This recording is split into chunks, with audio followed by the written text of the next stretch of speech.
हाँ जी, नमस्कार सभी को। एक बार पुनः आप सभी का हार्दिक स्वागत अभिनंदन है। मैं हूं आपके साथ वसीम। तो साथियों, अपने पिछली क्लास के अंदर राजस्थान इतिहास का पहला टॉपिक हमने शुरू कर दिया था और पहला अपना जो टॉपिक था जिसका नाम था गुर्जर प्रतिहार वंश। जिस गुर्जर प्रतिहार वंश के अंदर हमने पिछली क्लास में पढ़ा था, थोड़ा सा रिवीजन करते हैं उसके बाद में आगे बढ़ते हैं। पिछली क्लास में हमने पढ़ लिया था कि गुर्जर का मतलब होता है गुजरात प्रदेश से आने के कारण गुर्जर कहलाए थे। प्रतिहार का मतलब क्या होता है? द्वारपाल होता है। प्रतिहार स्वयं को किसका वंशज मानते हैं? लक्ष्मण का वंशज मानते हैं। साथ में इनकी तुलना जो है वो किससे की जाती है? मौर्य तथा गुप्तों से की जाती है। इनकी कुल देवी कौन सी माता है? चामुंडा माता है। फिर हमने देखा कि 6वीं से 12वीं शताब्दी तक का समय प्रतिहारों का समय है और 8वीं से 10वीं शताब्दी में सबसे शक्तिशाली रहते हैं। और इस काल में जो मंदिर निर्माण की शैली थी वो महामारु शैली के नाम से जानी जाती है। फिर हमने पढ़ा था कि जो गुर्जर शब्द है इसका सबसे पहले प्रयोग बादामी के चालुक्य नरेश पुलकेशिन द्वितीय ने ऐहोल अभिलेख में किया था। और अपने गोपीनाथ शर्मा कहते हैं कि 6वीं शताब्दी के मध्य तक राजस्थान नाम की कोई जगह नहीं थी। मरु प्रदेश का एक भाग था और उस भाग का नाम क्या था? गुजरात प्रदेश। और गुजरात प्रदेश में निवास करने के कारण क्या कहलाए थे? गुर्जर कहलाए थे।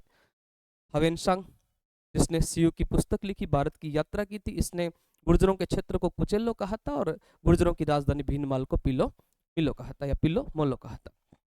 और अल मसूदी गुर्जरों को अल गुर्जर कहते हैं, राजा को बोरा कहते हैं। आरसी मजूमदार ने कहा था कि मंडोर की एक जाति है जिसका नाम है प्रतिहार जाति।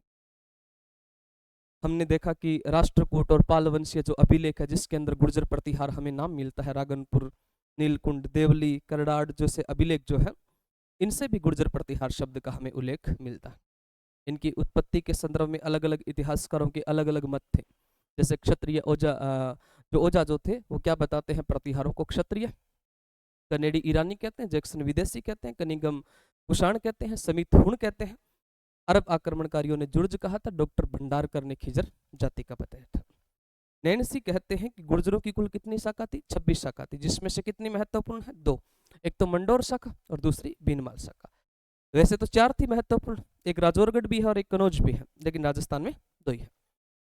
सबसे पहले हमने मंडोर शाखा पढ़ी थी और मंडोर शाखा के अंदर हमने पढ़ा कि एक व्यक्ति है जिस व्यक्ति का नाम था हरिश्चंद्र, जो एक ब्राह्मण है जिसकी उपाधि है रोहल्दी की, जिसके 2 पत्नियां हैं, एक ब्राह्मणी है और एक क्षत्रिय है। ब्राह्मणी पत्नी जिसके पुत्र ब्राह्मण प्रतिहार कहलाए थे, क्षत्रिय पत्नी के जो पुत्र हुए थे, वंशज जो हुए थे, वो क्षत्रिय प्रतिहार कहलाए थे। क्षत्रिय पत्नी का नाम क्या था? भद्रावती नाम था। भद्रावती के 4 बेटे हुए थे, भोगभट, कदक, रजिल और दह, यही इनका क्रम था। इन चारों ने मिलकर मंडोर को जीत लिया था, मंडोर को राजधानी बना लिया था। लेकिन वंशावली रजिल से शुरू होती है। तो तीसरे नंबर का राजा था रजिल, उससे वंशावली शुरू होती है। मंडोर के अंदर राजस्व यज्ञ करवाते हैं। साथ में रोहिलस्कूप नगर में महामंडलेश्वर मंदिर का निर्माण भी किसने करवाया था? रजिल ने करवाया था। रजिल का एक दरबारी था जिसका नाम था नरहरि। नरहरि ने रजिल को राजा कहा था, यह भी हमने पढ़ लिया था। फिर हमने बात किया था कि रजिल के बाद में राजा बनते हैं नरबट, और नरबट की 2 उपाधियां, एक तो पिलीपणी और एक कौन सी थी? पेलोपेली।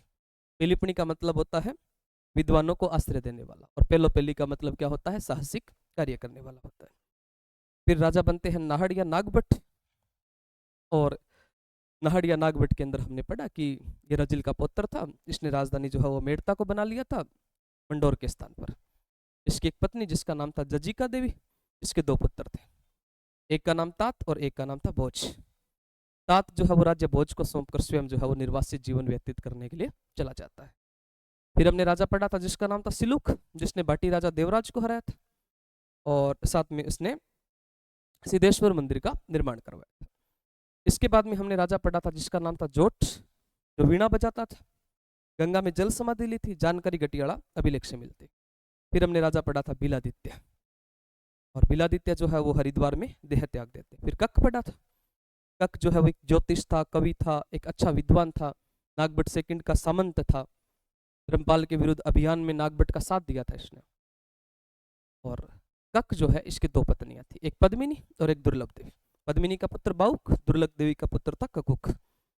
बाउक जो था इसने बाउक प्रशस्ति लिखवाई थी मंडोर के विष्णु मंदिर पर, और ककुक जो है इसने 2 स्तंभ लिखवाए थे, एक तो आपका रोहिलस्कूप में और एक आपका मंडोर में लिखवाया था। और एक 861 ईस्वी के अंदर घटियाड़ा अभिलेख लिखवाया था, जिससे प्रतिहारों की जानकारी मिलती है और साथ में यह भी बताया जाता है कि प्रतिहार क्या थे? ब्राह्मण थे। अगली जो प्रतिहारों की शाखा आती है उस शाखा का नाम है बीनमाल शाखा। तो क्लास को अभी तक जिसने शेयर नहीं किया है वो क्लास को पहले शेयर करो, और चैनल को जिसने अभी तक सब्सक्राइब नहीं किया है वो चैनल को सब्सक्राइब जरूर कर लेना। तो आज की क्लास के अंदर हम बीनमाल शाखा के ऊपर चर्चा करेंगे। प्रतिहारों की एक शाखा है और उस शाखा का नाम क्या है? बीनमाल शाखा। कौन सी शाखा है? बीनमाल शाखा। देखो, बीनमाल शाखा के अंदर जो पहला राजा आता है जिसका नाम आता है नागभट्ट फर्स्ट, नागभट्ट प्रथम। पहला जो राजा है जिसका नाम आता है नागभट्ट प्रथम, नागभट्ट प्रथम। इनका समय आता है 730 से लेकर 756 तक। 730 ईस्वी से 756 ईस्वी तक का समय किसका आता है? नागभट्ट प्रथम का आता है। देखो, नागभट्ट प्रथम जो है, इस नागभट्ट प्रथम को नागवलोक के नाम से जाना जाता है। इनको किस नाम से जानते हैं? नागवलोक के नाम से। नागव नागव नागवलोक, इनको कहते हैं नागवलोक, नागवलोक कहते हैं। और इनके दरबार को क्या कहा जाता है? नागवलोक का दरबार, नागवलोक का दरबार, नागवलोक का दरबार। इनको क्या कहते हैं? नागवलोक के नाम से जाना जाता है। और इनके दरबार को किस नाम से जानते हैं? नागवलोक के नाम से जानते हैं। नागभट्ट फर्स्ट जो था, इस नागभट्ट फर्स्ट के अंदर आप सबसे महत्वपूर्ण इनमें क्या होता है कि 730 ईस्वी में, 730 में चावंडों से किसको जीता था? बीनमाल को। 730 में चावंडों से बीनमाल को जीता था। चावंडों से किसको जीता था? बीनमाल को, बीनमाल को जीता। चावंडों से बीनमाल को जीता था, और बीनमाल को जीतकर बीनमाल को अपनी क्या बना लेते हैं? राजधानी बना लेते हैं। चावंडों से किसको जीत लिया था? बीनमाल को, और बीनमाल को जीतकर अपनी क्या बना लिया था? राजधानी बना लिया था। तो हम कह सकते हैं कि प्रतिहारों की बीनमाल शाखा के जो संस्थापक है जिनका नाम क्या था? नागभट्ट प्रथम था। और अगर आपसे पूछे कि प्रतिहारों के वास्तविक संस्थापक कौन थे, तो प्रतिहारों के वास्तविक संस्थापक भी नागभट्ट, प्रतिहारों के वास्तविक संस्थापक, प्रतिहारों के क्या थे? वास्तविक संस्थापक थे। प्रतिहारों के वास्तविक जो संस्थापक है जिनका नाम क्या था? तो प्रतिहारों के वास्तविक संस्थापक नागभट्ट प्रथम थे। नागभट्ट प्रथम जो है, इनकी कई सारी उपाधियां हैं। उपाधियां बड़ी महत्वपूर्ण है प्रतिहारों की, और उपाधियां आपको याद करना जरूरी भी है। इसकी कई सारी उपाधि है। जैसे एक आती है इंद्र के दम का नाशक, इंद्र के दम का नाशक कहा जाता है। इंद्र के दम का नाशक किसको कहते हैं? तो इंद्र के दम का नाशक कहा जाता है नागभट्ट प्रथम को। इंद्र के दम का क्या कहते हैं? इनको नाशक कहते हैं। इंद्र के दम का नाशक कहते हैं। नारायण की मूर्ति का प्रतीक कहते हैं। नारायण की, नारायण नारायण नारायण नारायण की मूर्ति का प्रतीक, नारायण की मूर्ति का प्रतीक कहते हैं। नारायण की मूर्ति का प्रतीक कहा जाता है। एक तो इनको कहते हैं इंद्र के दम का नाशक, एक नारायण की मूर्ति का प्रतीक कहते हैं, एक इनको कहा जाता है राम का प्रतिहार, राम का प्रतिहार। राम का प्रतिहार भी किसको कहते हैं? तो राम का प्रतिहार जो है, ये राम का प्रतिहार कहा जाता है नागभट्ट फर्स्ट को। इंद्र के दम का नाशक, नारायण की मूर्ति का प्रतीक, राम का प्रतिहार, और इसके अलावा क्षत्रिय ब्राह्मण कहते हैं। इनको क्या कहा जाता है? क्षत्रिय ब्राह्मण कहते हैं। क्षत्रिय ब्राह्मण कहा जाता है। क्षत्रिय इनको क्या कहते हैं? ब्राह्मण कहते हैं। राम का प्रतिहार क्षत्रिय ब्राह्मण कहा जाता है। और एक इनको कहते हैं मलेच्छ नाशक, मलेच्छ नाशक, मलेच्छ नाशक कहा जाता है। और मलेच्छों का नाश किया था, और मलेच्छों के नाश करने वाले राजा कौन से थे? नागभट्ट फर्स्ट थे। इस बात की जानकारी हमें कहाँ से मिलती है? इस बात की जानकारी मिलती है साहब ग्वालियर प्रशस्ति से। ग्वालियर प्रशस्ति के अनुसार मलेच्छों का नाश किसने किया था? तो ग्वालियर प्रशस्ति के अनुसार मलेच्छों का नाश करने वाला जो राजा है जिसका नाम क्या है? नागभट्ट फर्स्ट है, जिसने मलेच्छों का क्या कर दिया था? नाश कर दिया था। इनकी उपाधियां कौन सी? एक तो इंद्र के दम का नाशक, एक नारायण की मूर्ति का प्रतीक, और एक इनको कहा जाता है राम का प्रतिहार। इनको कहते हैं क्षत्रिय ब्राह्मण, मलेच्छ नाशक। और मलेच्छ नाशक की हमें जानकारी कौन सी प्रशस्ति से मिलती है? तो ग्वालियर प्रशस्ति से मलेच्छ नाशक होने की जानकारी मिलती है। नागभट्ट फर्स्ट जो थे, इसने कुछ समय के लिए उज्जैन, अवंती उज्जैन को राजधानी बनाया था। कुछ समय के लिए, कुछ समय के लिए, कुछ समय के लिए अवंती उज्जैन को राजधानी बनाया था। कुछ समय के लिए किसको राजधानी बनाया था? अवंती उज्जैन को, अवंती उज्जैन को राजधानी बनाया था। अवंती उज्जैन को क्या बनाया था? राजधानी।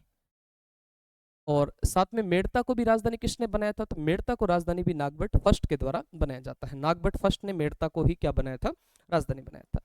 और देखिएगा कि अपने अधिकतर जो राजपूत है, ये राजपूत सारे के सारे नागभट्ट के क्या थे? सामंत थे।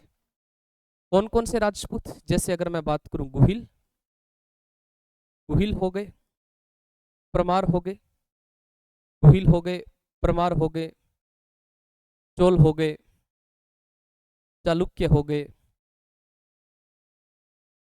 ये सारे के सारे अधिकतर जो राठौड़ वगैरह जो भी है, चौहान वगैरह, ये सारे के सारे, चौहान हमने नहीं लिखा ना, चौहान भी लिखिएगा, चौहान, ये सारे के सारे जो है वो प्रतिहारों के सामंत हुआ करते थे। किस राजा के समय में? नागभट्ट फर्स्ट के समय में। नागभट्ट फर्स्ट के समय में ये सारे के सारे जो है वो प्रतिहारों के सामंत थे। जितने भी राजपूत शाखा थी वो सारी की सारी प्रतिहारों की क्या मानी जाती थी? सामंत मानी जाती है। और नागभट्ट सेकंड जो है, इसने अरब आक्रमणकारी, अरब आक्रमणकारी जिसका नाम था जुनैद, जुनैद के उत्तराधिकारियों को हराया था। जुनैद के उत्तराधिकारियों को हराया था। जुनैद के उत्तराधिकारियों को हराया था। अरब आक्रमणकारी जुनैद जो है, इस जुनैद के उत्तराधिकारियों को किसने हराया था?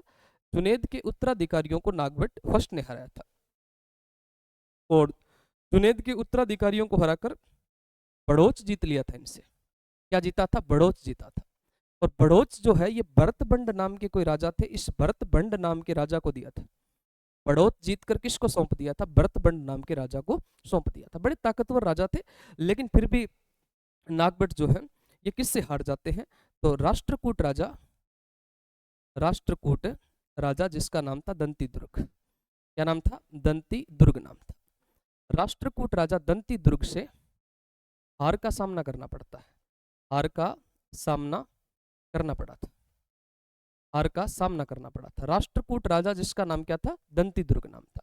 और राष्ट्रकूट राजा दंती दुर्ग से हार का सामना किसको करना पड़ा था? नागभट्ट को हार का सामना करना पड़ा था। इसमें एक तो नागवलोक, एक इनके दरबार को नागवलोक का दरबार कहा जाता है। 730 में चावंडों से इन्होंने भीनमाल को जीत लिया था और अपनी क्या बना ली थी? राजधानी। प्रतिहारों के वास्तविक संस्थापक है। इनकी उपाधियां इंद्र के धम का नाशक, नारायण की मूर्ति का प्रतीक, राम का प्रतिहार, मलेच्छ नाशक, क्षत्रिय ब्राह्मण के नाम से इनको जाना जाता है। और मलेच्छ नाशक की जानकारी कहां से मिलती है? ग्वालियर प्रशस्ति से। कुछ समय के लिए किसको राजधानी बनाया था? अवंती उज्जैन को राजधानी बनाया था। और लगभग राजपूत जो थे वो इनके क्या हुआ करते थे? सामंत हुआ करते थे। नागभट्ट के लगभग राजपूत सामंत थे, जैसे गुहिल हो गया, परमार हो गया, चोल हो गया, चालुक्य हो गया, ये सारे के सारे इनके क्या थे? सामंत थे। और अरब आक्रमणकारी जुनैद जो है, इस जुनैद के उत्तराधिकारियों को किसने परास्त किया था? नागभट्ट ने जुनैद के उत्तराधिकारियों को क्या कर दिया था? हरा दिया था। और इनसे क्या जीता था? बड़ौच। और बड़ौच जीतकर किसको दे दिया था? भरतबंड नाम के एक राजा थे, उनको बड़ौच जो है वो सौंप दिया था। और स्वयं जो है वो किससे हार जाते हैं? तो एक राष्ट्रकूट राजा थे जिनका नाम था दंती दुर्ग, इनसे हार का सामना करना पड़ता है। इसके बाद में फिर एक राजा बनते हैं जिस राजा का नाम आता है कुकुस्त। एक ककुक आए थे, ककुक अपने मंडोर शाखा में आते हैं, और फिर आते हैं कुकुस्त। और कुकुस्त जो है इनका समय हो जाएगा 756 से लेकर 780 ईस्वी तक का समय किसका हो जाएगा? कुकुस्त का। 756 से लेकर 780 ईस्वी तक का समय कुकुस्त का है। कुकुस्त में ज्यादा कोई लंबी चौड़ी बात याद रखने की आवश्यकता नहीं है। इसमें आप इतना याद रखो कि इन्होंने मंडोर में विजय स्तंभ बनवाया था। मंडोर में क्या बनवाया था? विजय स्तंभ बनवाया था। मंडोर में इन्होंने क्या बनवाया था? विजय स्तंभ बनवाया था। मंडोर में विजय स्तंभ बनवाया था। और ये जो मंडोर का विजय स्तंभ है, ये राजस्थान का दूसरा प्राचीनतम विजय स्तंभ है। राजस्थान का दूसरा प्राचीन जो विजय स्तंभ है, राजस्थान का दूसरा प्राचीन विजय स्तंभ कौन सा है? तो राजस्थान का दूसरा प्राचीन विजय स्तंभ मंडोर जोधपुर में। राजस्थान का दूसरा प्राचीनतम विजय स्तंभ मंडोर जोधपुर में है। अगर आपसे पूछा जाए कि राजस्थान का सबसे प्राचीन विजय स्तंभ कहां पर है? सबसे प्राचीन विजय स्तंभ, राजस्थान का सबसे प्राचीन जो विजय स्तंभ है ये हो जाएगा आपका बयाना में। कहां पर? बयाना। राजस्थान का सबसे प्राचीन है विजय स्तंभ, जो कहां पर है? बयाना में है। और बयाना वाले विजय स्तंभ का निर्माण समुद्र गुप्त ने करवाया था। या समुद्रगुप्त ने करवाया था। समुद्रगुप्त या समुद्रगुप्त जो थे, इस समुद्रगुप्त के द्वारा इसका निर्माण करवाया जाता है। और राजस्थान का तीसरा प्राचीनतम विजय स्तंभ कौन सा है? चित्तौड़ में है। राजस्थान का तीसरा विजय स्तंभ जो है ये कहां पर है? तो राजस्थान का तीसरा विजय स्तंभ है चित्तौड़ में। राजस्थान का तीसरा विजय स्तंभ कहां पर है? चित्तौड़ में। और चित्तौड़ वाले विजय स्तंभ का निर्माण महाराणा कुंभा के द्वारा करवाया गया। तो राजस्थान में 3 मुख्य विजय स्तंभ आपको याद रखने हैं। पहला कहां पे है? बयाना में है। किसने बनवाया? समुद्रगुप्त ने। दूसरा कहां पे है? मंडोर में है। किसने बनवाया था? कुकुस्त ने। और तीसरा कहां पर है? चित्तौड़ में है। और चित्तौड़ वाला किसने बनवाया था? चित्तौड़ वाला विजय स्तंभ महाराणा कुंभा के द्वारा बनवाया गया था। तो कुकुस्त में आपको सिर्फ इतना याद रखना है कि कुकुस्त जो था इसने मंडोर में क्या बनवाया था? विजय स्तंभ, जो राजस्थान का दूसरा प्राचीनतम क्या माना जाता है? विजय स्तंभ माना जाता है। इसके बाद में देखिएगा अगला जो राजा आता है, जिस राजा का नाम आता है वत्सराज। अगले जो आपके राजा है, जिस राजा का नाम क्या आता है? वत्सराज। अगले जो राजा है जिसका नाम है वत्सराज, ये शानदार राजा है वत्सराज। और वत्सराज का समय कितना था? इनका समय हो जाएगा 780 से 795। 780 ईस्वी से 795 ईस्वी तक का समय किसका आता है? वत्सराज प्रतिहार का आता है। वत्सराज प्रतिहार जिनका समय कितना था? 780 से लेकर 795 ईस्वी तक का समय किसका माना जाता है? वत्सराज का माना जाता है। देखो वत्सराज के अंदर सबसे पहले देखो इनके पिता का नाम क्या था? वत्सराज के पिता का नाम था देवराज। पिता का नाम था देवराज। और इनकी माता का नाम क्या था? माता का नाम था भूमिका देवी। माता का नाम क्या था? भूमिका देवी। पिता का नाम क्या था? वत्सराज। और माता का नाम क्या था? भूमिका देवी नाम था। पिता का नाम था वत्सराज और माता का नाम क्या है? तो माता का नाम हो जाएगा भूमिका देवी। पिता का नाम वत्सराज, माता का नाम भूमिका देवी है। और इनकी उपाधि महत्वपूर्ण है। इनकी उपाधि महत्वपूर्ण है। उपाधि कौन कौन सी है? एक तो जयवर है और एक है रणहस्तिन। रणहस्तिन, दो इनकी उपाधियां हैं। एक तो जयवरा है और एक रणहस्तिन। ये दोनों उपाधियां आपको वत्सराज की याद रखनी है। प्रतिहारों में उपाधियां मत छोड़ना, ये जरूर याद कर लेना। एक तो कौन सी? जयवरा है और एक कौन सी? रणहस्तिन। ये दोनों उपाधियां किसकी है? वत्सराज की है। वत्सराज में सबसे महत्वपूर्ण बात यह है कि इनके समय में कनौज के साथ में त्रिपक्षीय संघर्ष शुरू होता है। कनौज के साथ में कौन सा संघर्ष शुरू हुआ था? तो कनौज के साथ त्रिपक्षीय संघर्ष शुरू होता है। कनौज के साथ में त्रिपक्षीय संघर्ष शुरू होता है। इनके समय में कनौज के साथ में त्रिपक्षीय संघर्ष क्या हुआ था? प्रारंभ हुआ था। इनके समय में कनौज के साथ में कौन सा संघर्ष शुरू होता है? त्रिपक्षीय संघर्ष शुरू होता है। और ये जो त्रिपक्षीय संघर्ष था ये लगभग 100 से लेकर 150 वर्ष तक चला था। 100 से 150 वर्ष तक कनौज के साथ में जो त्रिपक्षीय संघर्ष होता है ये चलता है। कितने साल तक चला था? 100 से 150 वर्ष तक कौन सा संघर्ष चला था? त्रिपक्षीय संघर्ष चला था। इसमें रीजन क्या था? इसमें यह था कि 647 ईस्वी में कनौज के एक राजा थे जिनका नाम था हर्षवर्धन। क्या नाम था? हर्षवर्धन नाम था। और कनौज के राजा हर्षवर्धन की 647 में क्या हो जाती है? मृत्यु हो जाती है। और जब 647 ईस्वी में कनौज के राजा हर्षवर्धन की मृत्यु होती है तो कनौज का राज्य लड़खड़ा जाता है। और जब कनौज का राज्य लड़खड़ाया तो इस बात का फायदा किसने उठा लिया? वत्सराज ने। और वत्सराज कनौज को लेकर एक संघर्ष शुरू कर देते हैं। और उस संघर्ष का नाम क्या था? तो उस संघर्ष का नाम हो जाएगा आपका त्रिपक्षीय संघर्ष के नाम से, जिसको हम जानते हैं। कौन से संघर्ष के नाम से जानते हैं? त्रिपक्षीय संघर्ष के नाम से जानते हैं। अब देखो इसमें क्या था, फंडा क्या था। ये इस प्रकार से अपना दक्षिण भारत का क्षेत्र है। एक जगह है, उस जगह का नाम है कनौज।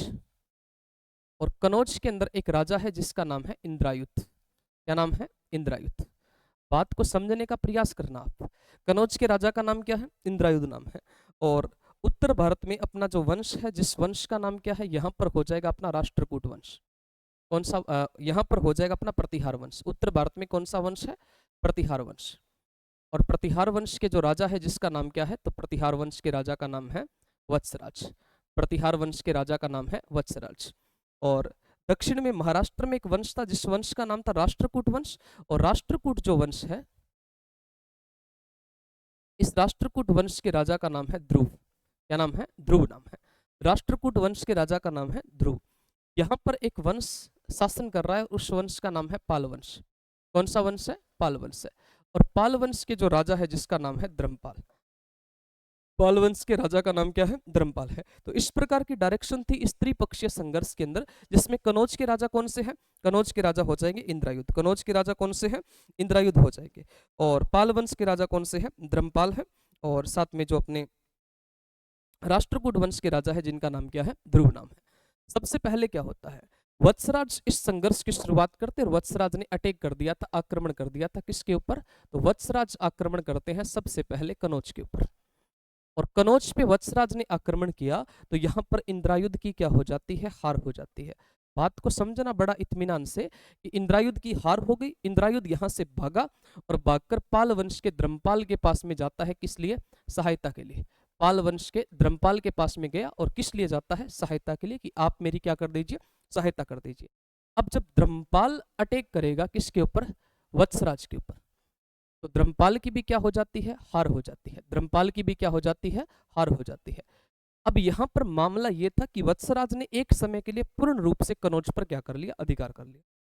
लेकिन ये जो आपका ध्रुव है, ये बैठा बैठा पूरा का पूरा फंडा देख रहा था कि लास्ट में जब मौका मिलेगा तो मैं जाऊंगा। और ध्रुव को लास्ट में मौका मिला और ध्रुव गए और ध्रुव ने जाकर किस पर आक्रमण किया? वत्सराज में। और जब ध्रुव का आक्रमण होता है वत्सराज के ऊपर तो ध्रुव की क्या हो जाती है? विजय हो जाती है। ध्रुव की क्या हो गई? विजय हो गई।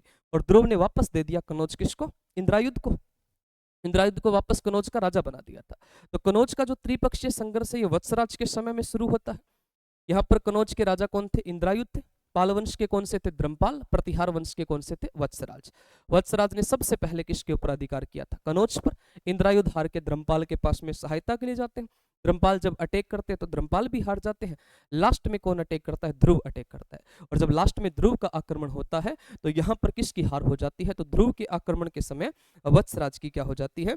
हार हो जाती है। ध्रुव के आक्रमण के समय वत्सराज की हार हो जाती है और ध्रुव की क्या हो जाती है? विजय हो जाती है।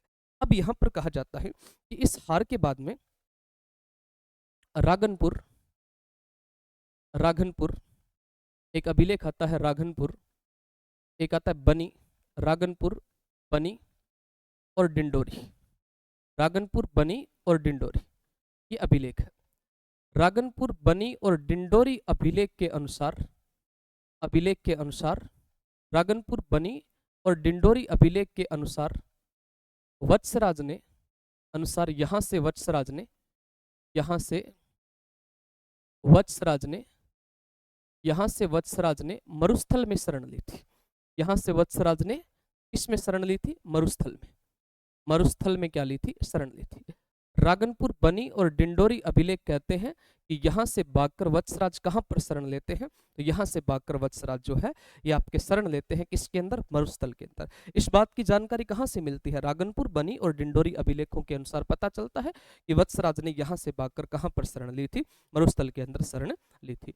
अब देखो वत्सराज जो था, इसके लिए कहा जाता है कि वत्सराज ने ओसिया में एक सरोवर और जैन मंदिर बनवाया था। एक जगह आती है जिसका नाम आता है ओसिया, और ओसिया कहां पर पड़ता है? जोधपुर में।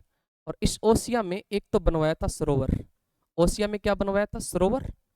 और क्या बनवाया था? सरोवर तथा जैन मंदिर बनवाया था। ओसिया में सरोवर तथा कौन सा मंदिर बनवाया था? जैन मंदिर बनवाया था। ओसिया में सरोवर तथा जैन मंदिर बनवाया था।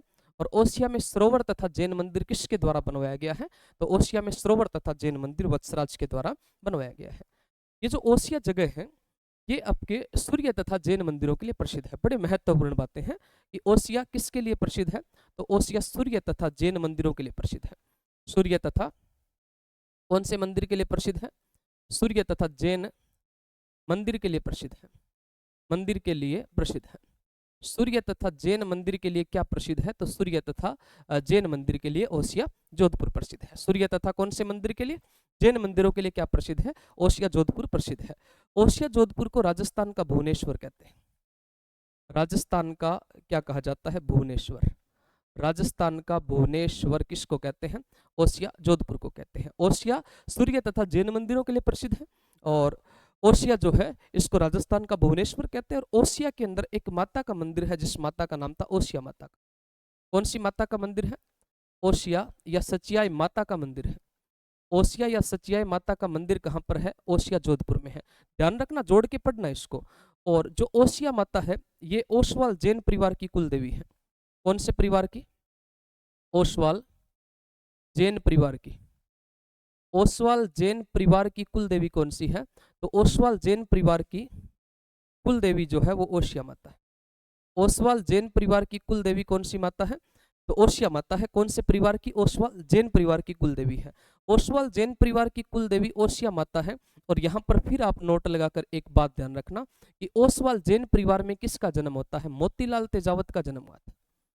मोतीलाल तेजावत का जन्म, मोतीलाल तेजावत का जन्म, मोतीलाल तेजावत का जन्म जो है वो कौन से परिवार में होता है? तो मोतीलाल तेजावत का जन्म जो है वो ओसवाल जैन परिवार में होता है। अब आप देखना कि मोतीलाल तेजावत का जन्म कब हुआ था? 1886 के अंदर। कहां पर होता है? कोलियारी में। कहां पर होता है? कोलियारी में। और कोलियारी कहां पर पड़ता है? उदयपुर में। कोलियारी उदयपुर के ओसवाल जैन परिवार में मोतीलाल तेजावत का क्या होता है? जन्म होता है। कोलियारी उदयपुर के अंदर मोतीलाल तेजावत का जन्म ओसवाल जैन परिवार में हुआ था। कब हुआ था? 1886 को। और कोलियारी उदयपुर में हल्दी घाटी के बाद में जो हल्दी घाटी युद्ध होता है, इस हल्दी घाटी युद्ध के बाद महाराणा प्रताप का इलाज होता है। युद्ध के बाद में महाराणा प्रताप का इलाज होता है। हल्दी घाटी के युद्ध के बाद में महाराणा प्रताप का इलाज कहां पर होता है? तो महाराणा प्रताप का इलाज आपके कोलियारी उदयपुर में होता है। जिस कोलियारी उदयपुर में ओसवाल जैन परिवार में मोतीलाल तेजावत का जन्म हुआ था। कब हुआ था? 1886 के अंदर। और 1886 के एक वर्ष पहले आप बताना कि 28 दिसंबर 1885 को जो है वो इंडियन नेशनल कांग्रेस की स्थापना होती है। और कांग्रेस की स्थापना जो है वो कहां पर हुई थी? मुंबई के गोकुलदास तेजपाल संस्कृत महाविद्यालय के अंदर कांग्रेस की स्थापना होती है। जो कौन करते हैं? एओ हयूम करते हैं, एलन ऑक्टोवियंस हयूम। और इसके जो प्रथम सचिव बनते हैं, जो प्रथम अध्यक्ष थे, जिनका नाम क्या था? डब्ल्यू.सी. बनर्जी, व्योमेश चंद्र बनर्जी। कांग्रेस नाम किसने दिया था? दादा भाई नारोजी ने दिया था। तो ओसवाल जैन परिवार जो है इसकी कुल देवी कौन सी माता है? ओसिया माता। और ओसिया माता का मंदिर कहां पर है? ओसिया जोधपुर में। और ओसिया जोधपुर सूर्य तथा जैन मंदिरों के लिए प्रसिद्ध है। परंतु अपने वत्सराज ने तो ओसिया में क्या बनवाया था? तो वत्सराज के द्वारा ओसिया के अंदर एक सरोवर और एक जैन मंदिर का निर्माण करवाया जाता है। तो क्या बात समझ में आ रही है? अगर बात समझ में आ रही है तो भाई वीडियो को लाइक करने में मत कतराइएगा, लाइक कर दीजिएगा वीडियो को।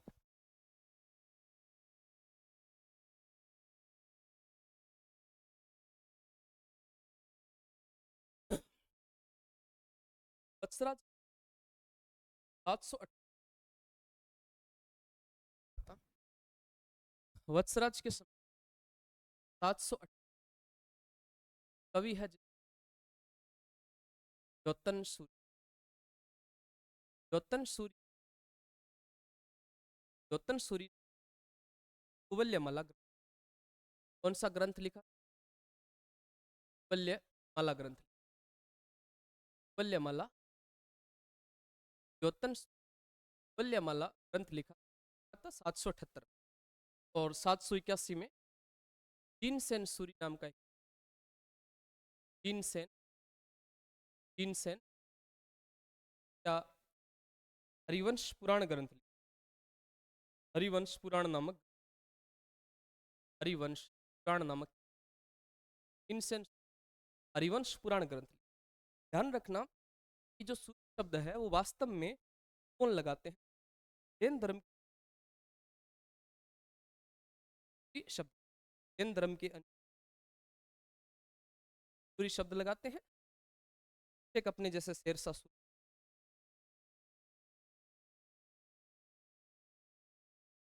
700 आपके 895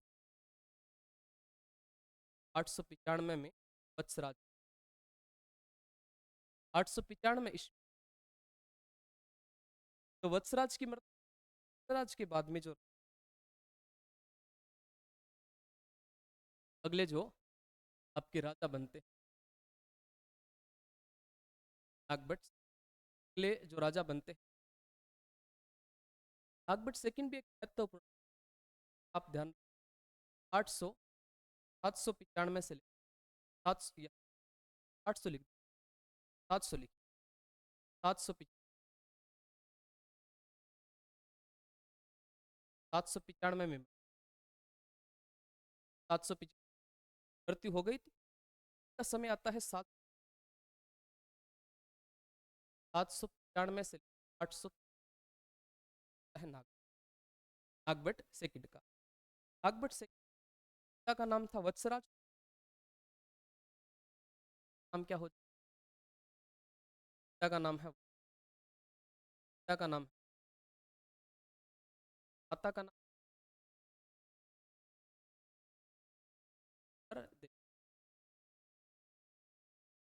तो माता थी जिसका नाम था सुन।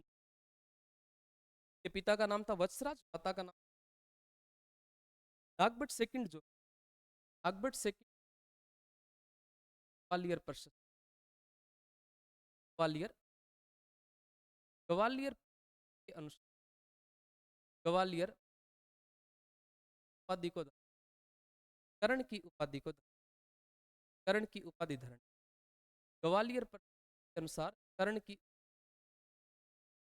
ग्वालियर प्रशस्ति के अनुसार कर्ण की उपाधि को, ग्वालियर कर्ण की ग्वालियर प्रशस्ति, कर्ण की ग्वालियर कर्ण की सेकंड ने, अकबर सेकंड के वैसे का वैसा ही इनके समय में इस बार कनौज के राजा बदल गए। कनौज के राजा कौन बन गए हैं? ध्यान देना इस बार फिर से। कनौज के राजा कौन बन गए हैं? चक्रायुध। पाल वंश के वही राजा, पाल वंश के राजा कौन है? पाल वंश के वही राजा जिसका है अपने तो प्रतिहार वंश के का नाम आता नागभट्ट। यहां पर हो जाए नागभट्ट से राष्ट्रकूट, राष्ट्रकूट वंश के गोविंद थर्ड। ये कौन से वंश के राजा? राष्ट्रकूट वंश के जो राष्ट्रकूट। अब देखिएगा नागभट्ट सेकंड सबसे पहले किस, नागभट्ट सेकंड सबसे पहला,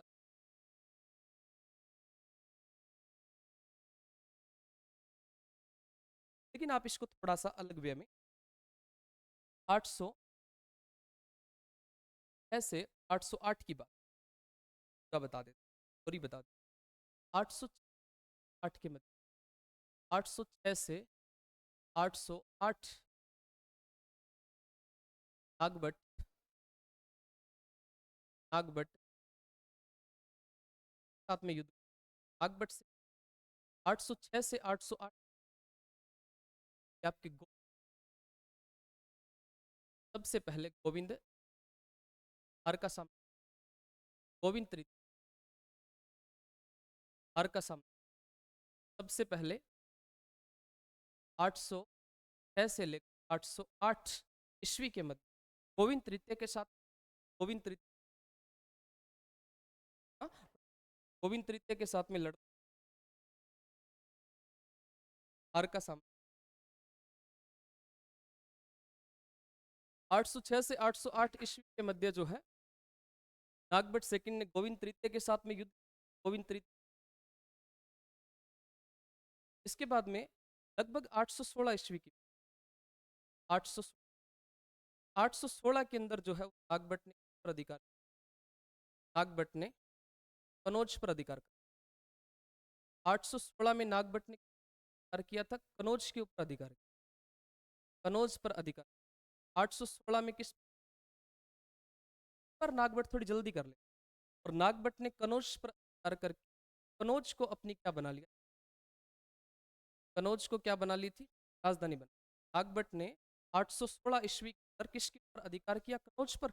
और कनौज को क्या बना लिया? राजधानी। अब आपसे अगर पूछे कनौज के कनौज के प्रतिहारों के कनौज के प्रतिहार, कनौज के प्रतिहार तो आप बताना कि कनौज के प्रतिहारों,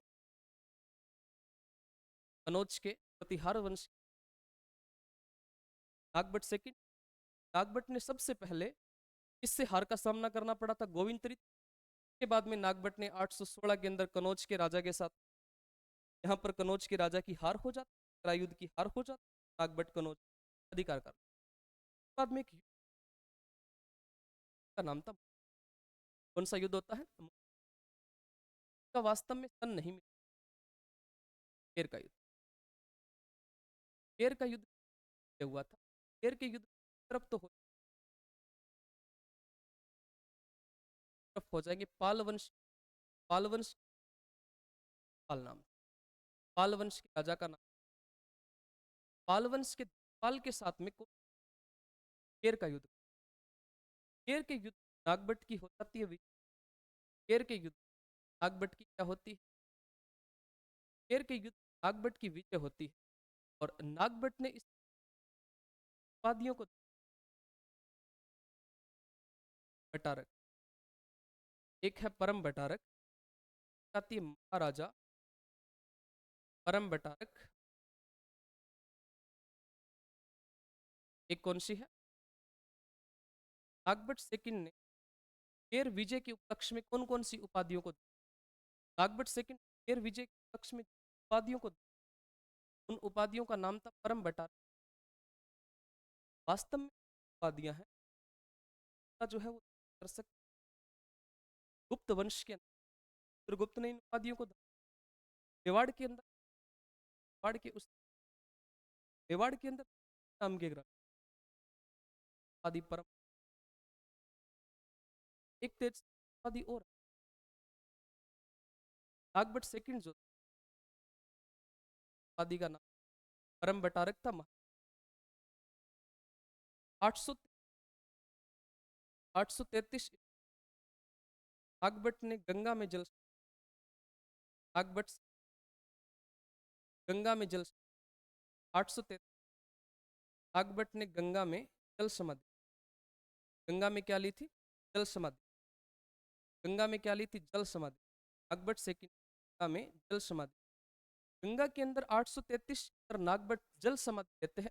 बात की जानकारी, बात की जानकारी मिली प्रभु, और चंद्र प्रभु का एक ग्रंथ आता है और उस ग्रंथ का नाम चरित्र, चंद्र प्रभु का एक ग्रंथ है, ग्रंथ का नाम क्या है? प्रभावक चरित्र नाम है, प्रभावक चरित्र। 833 गंगा में जल समाधि। एक तो राजा जिसका नाम था आपका जोट, राजा कौन सा था? नागभट्ट सेकंड। नागभट्ट सेकंड जो है ये जल,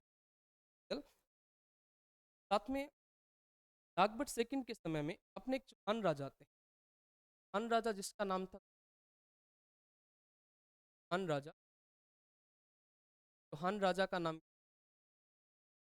चौहान राजा गुपक प्रथम, गुपक प्रथम नागभट्ट, नागभट्ट के प्रमुख प्रमुख गुपक प्रथम नागभट्ट के प्रमुख। मेवाड़ के खुमान सिंह, मेवाड़ का एक राजा आता है जिस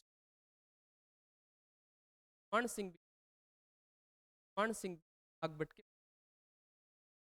एक तो इनका प्रमुख सामंत कौन सा हो जाएगा? चौहान राजा गुवक प्रथम जो था ये प्रमुख इनका सामंत हो जाएगा। एक इनका प्रमुख सामंत था ये नागभट्ट का प्रमुख था। एक और बात है, पंचकुला के अंदर तथा विष्णु,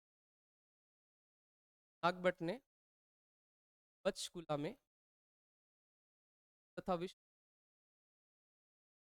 शिव तथा पंचकुला में शिव मंदिर बनवाया, शिव तथा विष्णु मंदिर बनवाया।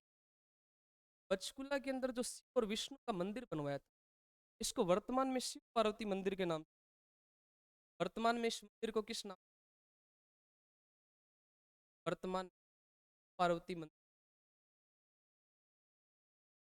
पार्वती वर्तमान में तो हमने जो आज की क्लास में पढ़ा है उसका थोड़ा सा रिवीजन। हकीका बीनमाल शाखा को शुरू हमने नाग, जिनको नागव लोग कहा जाता है, पार को नाग 730 रावंडों से पाल को जीत, प्रतिहारों के वास्तविक स्थापक इन दिया, इनका प्रतीक देश नाश क्षत्रिय काम का प्रतीक, मलेच्छों का नाश किया था। इस बात की जानकारी कुछ समय के लिए अवंती को राजधानी बनाया, राजपूत इनके प्रमुख मिलता परमार था, अरब आक्रमणकारी जिसका जुनैद के उत्तराधिकारियों को परास्त करके बड़ौच नाम की जो बन राष्ट्रकूट राजा दंती दुर्ग हार का सामना करना पड़ता है। कुकुस्त मंडोर में विजय बनवाते जो राजस्थान का दूसरा था। राजस्थान का सबसे प्राचीनतम बयाना में है, बनवाया था समुद्र प्राचीन। के बाद में वत्सराज जिनके पिता का नाम था देवराज, माता का नाम था देवी, आदि जय वत्सराज जो है उन्हें इनके समय में कनौज के साथ में था जो 150 वर्ष तक चला। कनौज के साथ में वर्ष के रीजन था। 1047 में किस मृत्यु होती कनौज के हर्षवर्धन की राज्य लड़काया। इसमें प्रतिहार राजा वत्सराज जो थे फायदा उठाया। प्रतिहार राजा वत्सराज सबसे कनौज के इंद्रायुध को परास्त कर इंद्रायुध सहायता मांगने के लिए पाल वंश पाल के पास धर्मपाल भी यहाँ पर हार जाता है, लेकिन लास्ट में ध्रुव जो था राष्ट्रकूट राजा ध्रुव आक्रमण परास्त कर दिया। रागनपुर बनी और डिंडोरी अभिलेख इस हार के बाद में वत्सराज पड़ जाता मरुस्थल में शरण लेते। ओसिया में एक सरोवर और जैन मंदिर बनवाया था। जोधपुर सूर्य तथा जैन मंदिरों। राजस्थान का भुवनेश्वर ओसवाल जैनों से भी मानी। किसका जन्म होता है? मोतीलाल तेजावत का जन्म 86 में हुआ। कहाँ पर होता है? कोलिगारी हल्दी घाटी के आपका इलाज कहाँ पर होता है? जयपुर में। जन्म मोतीलाल का 1886 हुआ था और इन जन्म से एक साल पहले 1885 के अंदर जो है एओ हयूम ऑक्टोवियन प्रथम डब्ल्यूसी जी ने 778 में उद्योतन सूर्यमाला ग्रंथ 795 में वत्सराज की मृत्यु होती। फिर राजा पड़ा था हमने नागभट्ट सेकंड, पिता का नाम वत्सराज, माता ग्वालियर प्रशस्त। इनके साथ संघर्ष जारी रहता है, लेकिन इस संघर्ष में सबसे पहले 806 से 808 के मध्य गोविंद तृतीय सामना करना पड़ा। 816 के अंदर जो है वो किसको जीत लेते हैं? कनौज को राजधानी कनौज को नागभट्ट सेकंड बनाया था और कनौज के प्रतिहारों के साथ मुंगेर के युद्ध में धर्मपाल को परास्त किया। विजय के उपलक्ष्य में कौन कौन सी उपाधियों को धर्म बटारक महाराज। 833 गंगा में जल बात की जाती। चंद्र पर्व के द्वारा चौहान राजा गुवक प्रथम साथ में मेवाड़ के खुमान सिंह और चौहानों में एक जालोर के सामंत सिंह वगैरह थे। सारे के सारे किसके? पंचकुला में शिव का विष्णु बनवाया था जिसको। आज की क्लास में इतना ही। नेक्स्ट क्लास के अंदर